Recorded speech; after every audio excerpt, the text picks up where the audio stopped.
Bum bum bum. Bum bum bum bum bum bum bum bum. The Peter Shit Show. Bum bum bum bum bum bum bum. So apparently one of the words of the year this year is going to be permacrisis, to talk about the permanent crisis that we've had over the last 2.5 years, right? COVID-19, Trump, Biden, January 6th, quiet quitting, the recession, stagflation, Ukraine, gas prices. Apparently, now all of this is being lumped into the perma crisis. Now, in Chinese, the word for crisis and opportunity are actually written very similarly. And to me, this last 2.5 years has also represented a perma-tunity in some ways. I want to talk about some of the ways it has been a perma-tunity. Number one was at the beginning of the crisis when markets had tanked. I really got to go to town taking advantage of lower market prices, especially with precious metals, mining stocks, rare earth mining stocks. I bought, I loaded up my Roth IRA with Rare Earth Mining Index, REMX, and it has done pretty well. I bought a number of silver bars, and I really got to go to town taking advantage of that. In fact, the first week of the COVID crisis, I was on the phone nonstop trying to confirm information because I was hoping to buy a large silver bar. There was a lot of fraud going on at the time, right? You got to remember, a lot of criminals treat that as a perma-tunity as well. And so I was on the phone nonstop, if I remember correctly, and I almost tuned out of what COVID even was about. I just knew it was about silver prices crashing. I didn't even realize that people were getting sick until a week into the crisis. I remember one day, my mom was talking to me on the phone, and she was really upset because she had overheard me at the grocery store asking when my favorite food was going to be back. And she said, "Do you realize that people are actually dying, and all you're worried about is a pack of, I think it was kielbasa sausages?"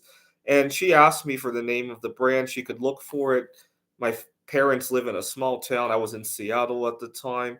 And I told her, I don't want you to go to the crowded post office. Never mind. I think I'm going to try to do another intermittent fast. At the time, I had just started doing intermittent fasting. Now, in 2020, I made a resolution to normalize my relationship with food. I was out of control with eating, and the slow pace of life really helped me with fasting. You see, a lot of times, the hardest part about fasting isn't the physical or the mental feeling of fasting. It's the fact that life has to keep going on when I fast, right? It's the fact that I'm a private tutor right now. I have to continue tutoring when I'm in a fasted state. I have to drive to the tutoring center, drive back from it in a fasted state. That's the hardest part about fasting a lot of times. And when I didn't have to deal with that, I was able to handle my fast and get into a fasting rhythm. Unfortunately, I've really backslid with that ever since having to return to the office. Now, later that summer, I moved to, uh, well, first to Ellensburg, and then later on to Montana. I spent a month in Helena, Montana, another month or 2 months in Missoula, Montana, and then I moved to Wallace, Idaho, and I really got accepted for who. One of the highlights of my time in Wallace, Idaho, was during the Christmas festival. I wasn't able to go back this year, obviously. I took a lot of long distance walks when I was there, and also I after we reopened, I made a resolution to get over my fear of loud, crowded environments, and I took up bowling. I remember when I first started bowling, I was scoring an 80 or 90. My highest score so far is 242. I haven't had much time to do it recently, though. Uh, and also lately, I've been really busy with other things. I'll get to that in a moment. So that takes us to early 2021. My big resolution in 2021 was to get over my fear of loud, crowded environments, and to mingle more with people. Now that we were able to do so, uh, so I uh, I went on my my first date since COVID began around the turn of the year.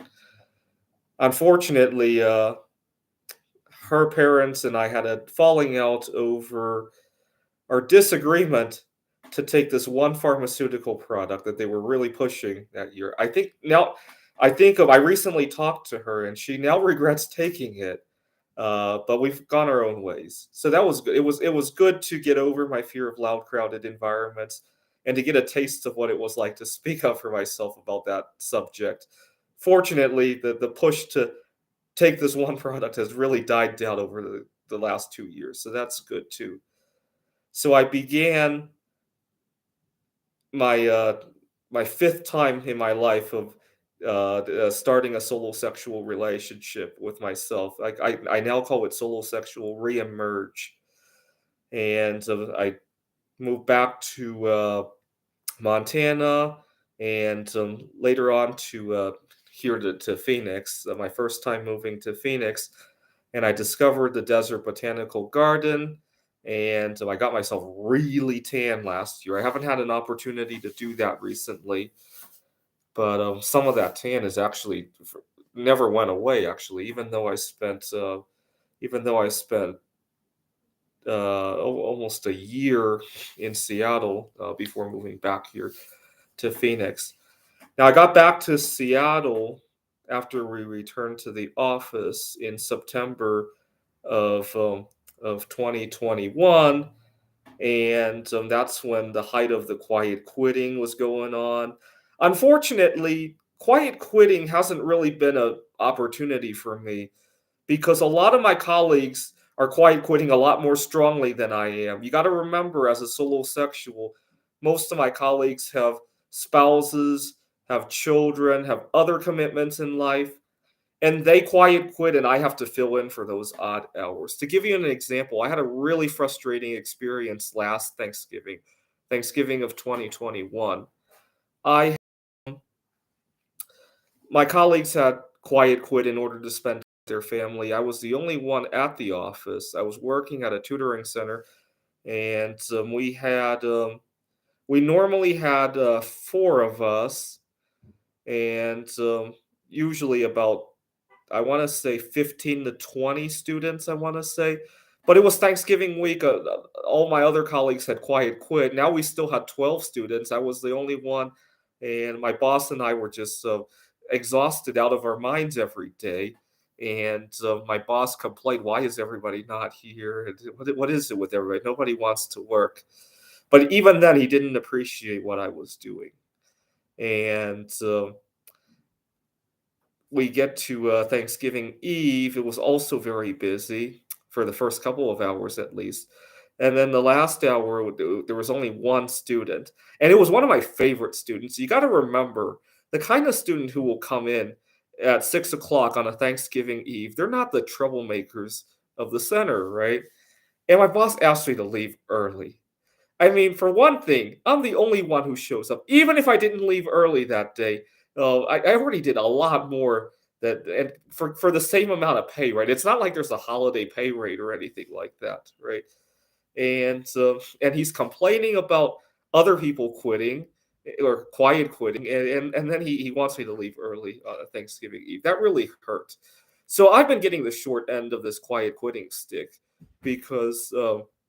Because a lot of times a lot of my colleagues are in way worse position to need to quiet quit than I am, and so I'm more of a quiet sit-in, not a quiet quitter anymore, right? I quietly sit in and I don't even get appreciated about it half the time. That really hurt. That really hurt. And then Christmas 2021, I went back to Wallace for the take my mind off of what was going on. And as I was at the festival, I really started thinking about quiet quitting myself because of what had happened during the Thanksgiving holiday. Now that takes us into 2022. Then I was talking to my mom one day, and it really hurt that she didn't accept me for being solo sexual. And then I turned on the news, and there was all this stuff going on at the borders.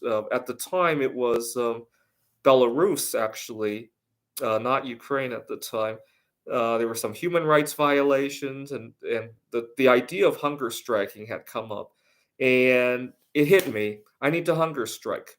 See, if I start, my mom was upset that I had lost weight to begin with, and I thought to myself, if I lost another 15, 20 pounds and got my mom to get worried, and I'll talk to her about maybe she needs to accept me for who I am and maybe threaten not to come home, right? I told my mom, if you don't accept me for who I am, the next time I see you might be at your funeral. That's what I told my mom. That didn't seem to move her either. She still thinks that marriage is about a man and a woman. I need to find that right person. And this was at the beginning of the pandemic when I made that statement. I still haven't seen her, so I'm really trying to hold the line there. And until she accepts me for who I am, we're not going to see each other. And it's a tough line to hold. It's kind of like 2 years ago when people were holding their GameStop stocks despite losing a lot of money because they wanted the hedge funds to lose as well. That's how I'm treating the whole hunger strike with my mom and threatening not to see her until her funeral. And I'm serious about it. If the rest of her life she decides not to accept me for who I am, then I guess I'll see you at your funeral then. And so I also decided to try to see if I could get my boss to get concerned because my boss and I were not communicating anymore. By the time 2022 rolled around, we hardly communicated because I was angry at him over what had happened during Thanksgiving. He sensed the anger. The whole workday was very dulled out. I did very well with the students, but between me and my boss, everything was dull. It was just come here at whatever time, leave at whatever time. And I was trying to put the spark back by losing 10, 15 pounds and seeing if he would get concerned. He didn't. And I, well, one day I was teaching a student about statistics, and I told him that since the beginning of the pandemic, every Friday the 13th, we have had a massive spike in COVID cases. What is the probability of that happening by chance? And we did the math, and it was only 1 in 2,000. And I told him, well, in May of 2022, we're going to have a Friday the 13th. How does that make you feel? And he said, "Well, it's still 1 in 2,000. I have bad things that happen that only happen 1 in every 2,000 times, right?" He related how he didn't see his girlfriend breaking up with him, and it came out of nowhere. He didn't see how he might have a car accident. It came out of nowhere. He relayed all of these things that had a very low probability, or what he thought had a very low probability of happening, and they happened anyway. So what's 1 in 2,000? Well, May of 2022 came around and all of us got very sick. Myself, my boss, the statistics student that I was tutoring, among other people. And and then we redid the probability, and now it was only 1 in 40,000. And my student and the boss, they continued to believe it was still all a coincidence. And January of 2023, Friday the 13th comes back, and I'm excited about all the opportunities that it will bring. Now, the other crisis that brought a lot of opportunity to me was the gas prices and the Ukraine situation. And the reason that brought a lot of opportunity to me is that it allowed me to be accepted for some of my frugal ways, right? A lot of times when I drive really slowly on the highway, I drive 45 miles an hour on the freeway, people honk at me. Now everybody is just really well behaved, line up behind me. There might even be a fast lane. Nobody wants to pass me. We're talking back in March, April. It doesn't work anymore, unfortunately. But back in March and April, oh my God, everybody understood. Now, my big pet peeve is sometimes I like to record videos out in nature, right? And somebody parks their car, decides to idle it for 20, 30, 40 minutes sometimes. Now, back in March of 2022, I would go up to these people and say, "Do you think we should shut off the car? You've been here for 10 minutes." And these go, "Oh, yeah." And they turn off the car. That would never work back in 2020 when gas was negative $3 a gallon, right? That would definitely not work today either, right? People are very stressed out already, right? And so it was a really good opportunity for me to raise some awareness. I remember there was a time when I was in between homes and living out in my car, and I would I would park in the wonkiest of places because I didn't want to have to move my car elsewhere because gas prices were so high, and people kind of just accepted it, right? Now, I met a Ukrainian refugee while playing Pokemon TCG, and the reason I met her was I wasn't really that interested in meeting anybody again after what had happened 2 years ago. At the beginning of COVID, I felt really good when I was by myself, so I really didn't think about meeting anybody new. But in 2022, I made a resolution to quit masturbating. And I gave it a number of false starts before I really started in earnest back in June of 2022. And my big motivation was that a lot of times I was having difficulty with my work because I couldn't wait to go out to my car to masturbate. It was putting a pigeonhole on what I could do at work, right? So, for example, when my boss was asking me to leave early on Thanksgiving Eve, and I really wanted to argue with him, I didn't want to ruin the mood for masturbating when I got back to my car. See, today, if that had happened, I might have spoken up, right? So I'm in front of the student. My boss asked me to leave early. I might have said, I think the student is really picking up what I'm trying to do. Let me finish with her, something to that effect. If that still didn't work, maybe at least, like I said, could I talk to you at your desk for a moment? So I want to thank you for the opportunities this week. Sorry to hear all your other employees are away, but I was expecting these hours. Actually, part of the reason I wanted to finish today was because I do intermittent fasting and it keeps me away from the food or something to that effect, right? I could have spoken up, is what I wanted to say. But instead, I decided to walk away so I wouldn't ruin the mood for masturbating. That's how stupid it was. Okay, so June 4 is a very important day for me because it's Polish Idol winner Alicia Janazzi. Now, when I was in college, my mom got very upset at me for I was dating one of her cousins, well, another Polish girl, and my mom wasn't approving of that. And you got to remember, we're talking about the mid to late 2000s when the Cold War was still fresh on everybody's mind. We had another perma crisis going on at the time, obviously, a lot of things on people's minds, and my mom kind of disowned me over that. Now, fast forward 20 years later, when she heard that I was mingling with a Ukrainian refugee, she was excited for me. She just didn't want me to be solosexual. How times have changed. And so that was a great perma-tunity for me. And then I moved back to the Phoenix area. And so I have to ramp up my quiet quitting again. I don't necessarily dislike my work or even my boss this time, but I highly dislike the logistics of working. Let me explain why.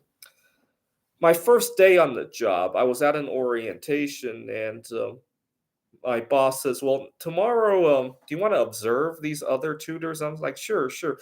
And she gets the schedule out, and there's a shift from 1 to 7. And I'm thinking, uh-oh, because I was fasting at the moment she was saying that. And I was planning to break the fast late in the afternoon.